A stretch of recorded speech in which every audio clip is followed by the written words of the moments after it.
పండగలే high power ఉల్లాసం high power ఉత్సాహం high power ఆరోగ్యం హై పవర్ ఆనందం గుంటూరు వారి XXL మరియు హై పవర్ హార్స్ దేశవాళీ మినపగుళ్ళు బంధాలు అనుబంధాలు మరింత దృఢంగా మరింత బలంగా.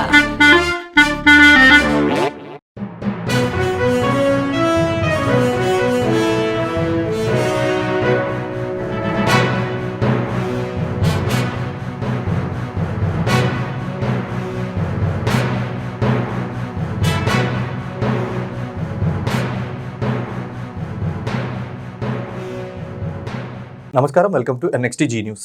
ఈనాటి వార్తలు. గత ప్రభుత్వ హయాంలో ఫీజు రియంబర్స్మెంట్ బకాయిలను కూటమి ప్రభుత్వం వచ్చాక చెల్లించామని మంత్రి లోకేష్ తెలిపారు. ఫీజు రియంబర్స్మెంట్ అంశంపై మండలిలో వైసీపీ సభ్యులు ఆందోళన చేపట్టారు. నిరుద్యోగ వృత్తి 20 లక్షల ఉద్యోగాల కల్పన అంశంపై చర్చించాలని వైసీపీ సభ్యులు వాయిదా తీర్మానం కోరారు. దీనికి మండలి చైర్మన్ నిరాకరించారు. అయితే తాము దీనిపై చర్చించేందుకు సిద్ధంగా ఉన్నామని మంత్రి నారా లోకేష్ తెలిపారు. సభ్యులు శాంతియుతంగా ఉంటే తాము చర్చించేందుకు సిద్ధంగా ఉన్నామని ప్రకటించారు. వైసీపీ సభ్యులు ఆందోళన మధ్య సభ పలుమార్లు వాయిదా పడింది. తర్వాత ఫీజు పోర్ నుంచి యువత పోర్ అని పేరు మార్చుకుంటూ కూడా చాలా నవ్వుకుంటున్నారు అధ్యక్ష. బయట వాళ్ళకి దేనిపైన పోరాడుతున్నారు ముందు క్లారిటీ ఉంటే బాగుంటుంది అధ్యక్ష. కూర్చోవాలి.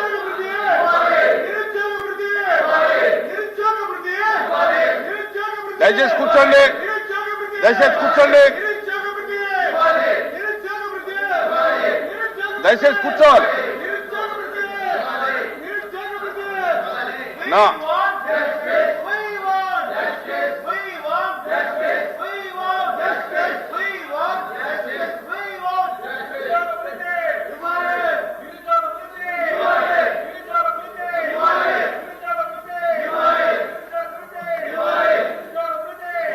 అధ్యక్ష, వాస్తవంగా మీరు ఒకసారి చూసుకో అధ్యక్ష. మాట్లాడుతున్నారండి, మీరు అడిగేదాన్ని మేము మాట్లాడుతున్నారు. మాట్లాడినివ్వండి, మంత్రి గారు మాట్లాడినివ్వండి. అధ్యక్ష, ఒకరు పెద్ద నాకు చెప్పాడు అధ్యక్షుడు, కోర్టులో జడ్జి గారు ఉన్నారు అధ్యక్ష. ఒక నిందితుడిని తీసుకెళ్లారు. ఆ నిందితుడు వెళ్ళి జడ్జి ముందర ఓ అని ఏడ్చాడు అధ్యక్ష. మాకు అమ్మ నాన్న లేరు, నాకు అన్యాయం జరిగిపోతుంది, నాకు క్షమించండి అని జడ్జి గారిని అడిగి, జడ్జి గారు పోలీసు వైపు చూసి ఎందుకే పాపం అనాథుని తీసుకొచ్చి ఇట్లా ఇబ్బంది పెడుతున్నారంటే పోలీసులు చెప్పారు అధ్యక్ష, తల్లిదండ్రులను చంపింది ఈడే, అందుకే తీసుకొచ్చి మేము ముందర నిలబెట్టాడు. అధ్యక్ష, ఇది ఎట్టుందంటే గతంలో ఫీజు రీఎంబర్స్మెంట్ చేయలేదు అధ్యక్ష. 4,500 కోట్ల రూపాయలు బకాయిలు పెడతారు, దానిపైన ధర్నా అంటారు అధ్యక్ష. వాళ్ళే కరెంట్ ఛార్జీలు పెంచుతారు, దానిపైన ధర్నా అంటారు. ఎట్లా అధ్యక్ష ఇది? ఎందుకు 4,500 కోట్ల రూపాయలు బకాయిలు పెట్టారు చెప్పమనండి. డిస్కస్ చేద్దాం అధ్యక్ష, చర్చకి సిద్ధంగా ఉన్నాం. షార్ట్ డిస్కషన్ ఉంది, దానిపైన చర్చిద్దాం అధ్యక్ష. అన్ని విషయాలు చర్చిద్దాం. ఫీ రీంబర్స్మెంట్ గురించి మాట్లాడదాం, వాళ్ళ వల్ల ఎన్ని ఉద్యోగాలు పోయినా మాట్లాడదాం. చర్చకి ప్రభుత్వం సిద్ధంగా ఉంది. సాయంత్రం షార్ట్ డిస్కషన్ ఉంది, డిమాండ్స్ మూవ్ చేస్తున్నాం, దానిపైన డిస్కస్ చేద్దాం అధ్యక్ష. Thank you. ప్లీజ్ 1 minute ఒక్క నిమిషం. వినండి ప్లీజ్, వినండి ప్లీజ్.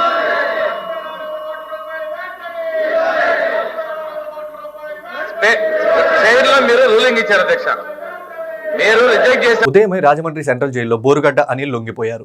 మంగళవారం సాయంత్రం ఆయన మధ్యంతర బెయిలు గడువు ముగిసింది. దీంతో జైల్లో లొంగిపోయారు. పీటీ వారెంట్పై బోరుగడ్డను గుంటూరు కోర్టుకు తీసుకువచ్చేందుకు పోలీసులు సిద్ధమయ్యారు. బోరుగడ్డ అనిల్ కోసం రాజమండ్రి జైలుకు గుంటూరు పోలీసులు వెళ్లారు. పీటీ వారెంట్పై బోరుగడ్డ అనిల్ను అదుపులోకి తీసుకునేందుకు జైలు అధికారులతో మాట్లాడుతున్నారు. పాస్టర్ను బెదిరించిన ఘటనలో పట్టాభిపురం PS లో బోరుగడ్డపై కేసు నమోదైంది. తెదేపా నేతలను దూషించిన కేసులో బోరుగడ్డ నిందితుడిగా ఉన్నాడు. తల్లికి అనారోగ్యం పేరుతో ఇటీవల ఆయన బెయిలు పొందారు.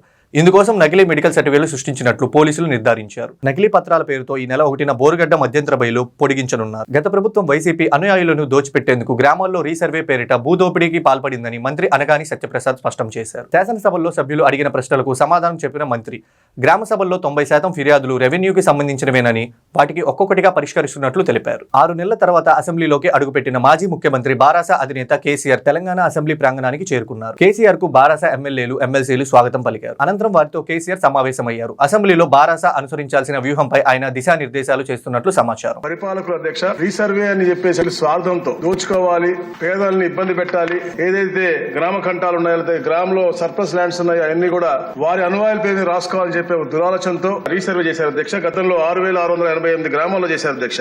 ఆ 6,688 గ్రామాల్లో అధ్యక్ష నాకు 2,79,712 అర్జీలు వచ్చాయి అధ్యక్ష. అంటే 100-80% రెవెన్యూ సమస్యలు వస్తా ఉన్నాయి కాబట్టి తప్పకుండా పరిష్కరించాలని చెప్పేసి గౌరవ ముఖ్యమంత్రి గారు స్పెషల్ డ్రైవ్ గా తీసుకుని ముందుకెళ్ళమని చెప్పారు అధ్యక్ష. దాంట్లో భాగంగానే రీసర్వేకి గ్రామ సభలు పెట్టాం అధ్యక్ష. ప్రతి ఒక్క రీసర్వే జరిగిన గ్రామంలో ఈ సభలు ఏర్పాటు చేశాం అధ్యక్ష. అంటే దాదాపుగా 98% అధ్యక్ష. ఎందుకంటే 2,74,327 అర్జీలు మేము రిక్వెస్ట్ చేసి వారికి అందరి దగ్గర కూడా అంటే మేము సాటిస్ఫై అయ్యాము అని చెప్పి లెటర్ తీసుకునే దాకా కూడా మా క్షేత్ర స్థాయిలో మా అధికారులు వెళ్లి ఆ గ్రామంలో గ్రామ సభలు పెట్టి పరిష్కరించారు అధ్యక్ష. ముఖ్యంగా జాయింట్ ఎల్పీఎం అధ్యక్ష. ఒకే ఎల్పీఎం లో ఎక్కువ మంది యజమానులు ఉంటే అధ్యక్ష ఈ యొక్క ప్రాబ్లం వచ్చింది అధ్యక్ష. అందుకనే దీన్ని పరిగణన తీసుకుని ఏదైతే మేము రెవెన్యూ సదస్సులు పెట్టామో అలాగే రీసర్వే గ్రామ సభలు పెట్టామో వీటిలో వచ్చినటువంటి సమస్యలు చూసుకుని ఇవన్నీ విడగొట్టే విధంగా 1/1/2025 నుంచి 6 నెలల పాటు ఫీజు మినహాయింతో పాటు కూడా సిటిజన్ సర్వీస్ ప్రవేశపెట్టాం అధ్యక్ష. దాంట్లో కూడా మేము చెప్పినట్టుగా 85,571 దరఖాస్తు వస్తే అధ్యక్ష 69 సాల్వ్ చేసిన పరిస్థితి అధ్యక్ష. ఒక యూనిక్ నంబర్ ఉంటుంది అధ్యక్ష. మేము ఏదైతే 21 లక్షల అకౌంట్స్ కొత్త పాస్బుక్ ఇస్తానో దాంట్లో కూడా ఈ యొక్క యూనిక్ పాస్వర్డ్ నంబర్ పెట్టి మ్యాప్ కూడా అంటే ఈ దేశంలో ఏ రాష్ట్రంలో లేని విధంగా పూర్తి మ్యాప్ కూడా వచ్చే విధంగా బౌండరీస్ మొత్తం అంతా వచ్చే విధంగా పెట్టి క్యూఆర్ కోడ్ పెట్టి అధ్యక్ష. ఎక్కడైనా జీపీఎస్ సిస్టమ్ ఏదైనా రైతు ఆ క్యూఆర్ కోడ్ తీసుకుని డైరెక్ట్ గా తన భూమికి వెళ్లే విధంగా కూడా దాన్ని కూడా ఇంటిగ్రేట్ చేసి ఇస్తా ఉన్నాం అధ్యక్ష. 250 ఎకరాలు మించకుండా ఒక బ్లాక్ చేసి రోజుకి 20 ఎకరాలు మాత్రమే సర్వే చేసే విధంగా రీసర్వే ఇప్పుడు కార్యక్రమాలు చేస్తా ఉన్నాం అధ్యక్ష. మన జనవరి 20 నుంచి చాలా పారదర్శకంగా విఆర్ఓలు, సర్వేయర్లు, ఆర్డీఓ కంపల్సరీ వెళ్లే విధంగా అలాగే జాయింట్ కలెక్టర్లు ఆకస్మిక తనిఖీ చేసే విధంగా కూడా ఈ యొక్క కార్యక్రమం చేస్తా ఉన్నాం. తప్పకుండా ఎవరైతే భూ హక్కులు ఉన్న యజమానులకి న్యాయం చేయాలని తప్పంతో ఈ ప్రభుత్వం పనిచేస్తా ఉంది అధ్యక్ష. రీకేటీ ప్రాపర్టీస్ గురించి అడిగారు అధ్యక్ష. అవన్నీ కూడా ఎందుకంటే దాని మీద కూడా పెద్ద స్కామ్ జరిగింది అధ్యక్ష. దాదాపుగా అన్లాఫుల్ గా 5 లక్షల పైన ఎకరాలు వాళ్ళు చేస్తున్న అధ్యక్ష. దాని రిజిస్ట్రేషన్ కూడా 8,000 పై జరిగినాయి అధ్యక్ష. అవన్నీ అటుపైన కూడా మేము అధ్యయనం చేస్తా ఉన్నాం. జియో చిత్తూరులో బుధవారం ఉదయం కలకలం సృష్టించిన కాల్పుల ఘటనలో సినిమాను మించిన ట్విస్టులు వెలుగులోకి వచ్చాయి. చిత్తూరు టౌన్ లోని గాంధీ రోడ్ లో ఉదయం ఓ వ్యాపారి ఇంట్లో దొంగల ముఠా ప్రవేశించింది. గాల్లోకి కాల్పులు జరిపి వ్యాపారి కుటుంబ సభ్యులను బెదిరించింది. ఇళ్లను దోచుకోవడానికి ప్రయత్నించగా వ్యాపారి అప్రమత్తమై పోలీసులకు సమాచారం అందించారు. వెంటనే అక్కడికి చేరుకున్న పోలీసులు వ్యాపారి ఇంటిని చుట్టుముట్టారు. ఆక్టోపస్ బలగాలు రంగంలోకి దించి 2.5 గంటల పాటు ఆపరేషన్ నిర్వహించారు. దొంగల ముఠాను అదుపులోకి తీసుకుని పోలీస్ స్టేషన్ కు తరలించారు.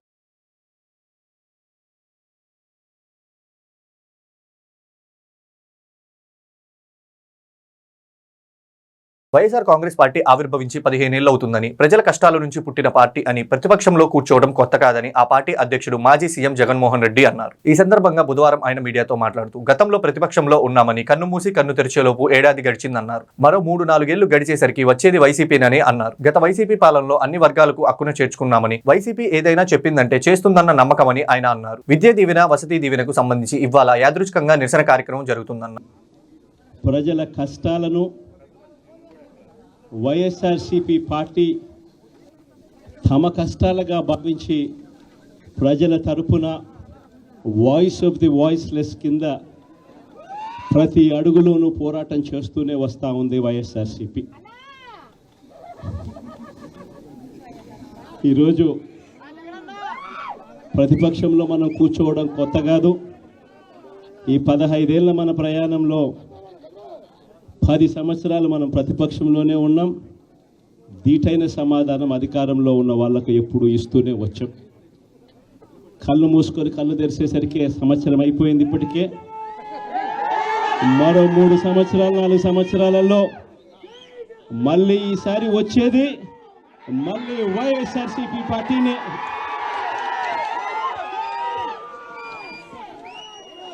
ఈరోజు వైఎస్ఆర్సీపీకి సంబంధించిన ప్రతి కార్యకర్త కూడా గ్రామంలో ఉన్న ఏ ఇంటికైనా కూడా వెళ్ళొచ్చు. ఏ పేదవాడింటికైనా కూడా వైఎస్ఆర్సీపీ కార్యకర్త సగర్వంగా తలెత్తుకొని కాలర్ ఎగిరేసుకొని వెళ్ళే పరిస్థితి వైఎస్ఆర్సీపీకి సంబంధించిన కార్యకర్తలకు ప్రతి ఒక్కరికి ఉంది. ఏ ఇంట్లోకి వెళ్ళినా కూడా వైఎస్ఆర్సీపీ కార్యకర్త కార్యకర్తను చూసినప్పుడు ఆ ఇంట్లో నుంచి వచ్చే ప్రతి అక్క, ప్రతి చెల్లెమ్మ, ప్రతి అన్న, ప్రతి తమ్ముడు, ప్రతి సోదరుడు, ప్రతి రైతన్న, ప్రతి అవ్వ కూడా వైఎస్ఆర్సీపీ కార్యకర్తను చూసినప్పుడు చిక్కటి చిరునవ్వుతోనే పలకరిస్తుంది. కారణం వైఎస్ఆర్సీపీ ఏదైనా కూడా చెప్పిందంటే చేస్తుంది అన్న నమ్మకం ఈరోజు ప్రతి ఇంట్లో కూడా ఉంది. కాబట్టి ఈరోజు అటువంటి పరిస్థితుల మధ్య ఈరోజు యాదృచ్ఛికంగా విద్యా దీవెన, వసతి దీవెనకు సంబంధించి, పిల్లలకు సంబంధించిన అన్యాయాలకు సంబంధించిన, జరుగుతూ ఉన్న అన్యాయాలకు సంబంధించిన విషయాల మీద ఈరోజు యాదృచ్ఛికంగా ప్రొటెస్ట్ కార్యక్రమం కూడా జరుగుతూ ఉంది. ఈ కూటమి ప్రభుత్వం వచ్చి దాదాపుగా 10 నెలలుగా పోలవరం ప్రాజెక్టుకు సాకారం దిశగా మరో అడుగు పడింది. ప్రాజెక్టు నిర్మాణం కోసం 2705 కోట్ల రూపాయలు ఇచ్చేందుకు కేంద్ర జలశక్తి ఆర్థిక శాఖ పచ్చజెండా ఊపింది. మొత్తం ఈ ఆర్థిక సంవత్సరంలోనే 5512 కోట్ల రూపాయలను కేంద్రం ఇచ్చింది. ఇంత పెద్ద మొత్తంలో నిధులు ఇవ్వటం ఇదే తొలిసారని అధికారులు చెప్తున్నారు. తిరుమలలోని శ్రీ వెంకటేశ్వర అన్నదానం ట్రస్టుకు వచ్చిన విరాళాలు 2200 కోట్ల మార్కు దాటాయి. స్వామివారి దర్శనానికి వచ్చే భక్తులకు ఉచిత అన్న ప్రసాదాన్ని అందించాలనే లక్ష్యంతో 1985లో అన్నదాన పథకాన్ని దివంగత ముఖ్యమంత్రి నందమూరి తారక రామారావు ప్రారంభించారు. దీనినే 2014లో శ్రీ వెంకటేశ్వర అన్నదాన ట్రస్ట్ గా మార్చారు. నాడు 2000 మందితో ప్రారంభమయ్యి నేడు 1,00,000 మందికి పైగా భక్తులకు అన్న వితరణ చేసే స్థాయికి ట్రస్ట్ ఎదిగింది. 9.7 లక్షల మంది దాతలు ఉన్న ఈ ట్రస్ట్ లో 1 కోటి అంతకు మించి విరాళం ఇచ్చిన దాతలు 139 మంది. ఒక్కరోజు అన్న వితరణకు అయ్యే ఖర్చు 44 లక్షల రూపాయలు విరాళం ఇచ్చిన దాతలు 249 మంది ఉన్నారు. ఎస్వి అన్నదాన ట్రస్ట్ కు 2200 కోట్లు విరాళం దాటడంపై టీటీడీ చైర్మన్ బిఆర్ నాయుడు హర్షం వ్యక్తం చేశారు. ఈ వార్తలు ఇంతటితో సమాప్తం. తిరిగి మరో బులెటిన్ లో మళ్ళీ కలుద్దాం. నమస్కారం.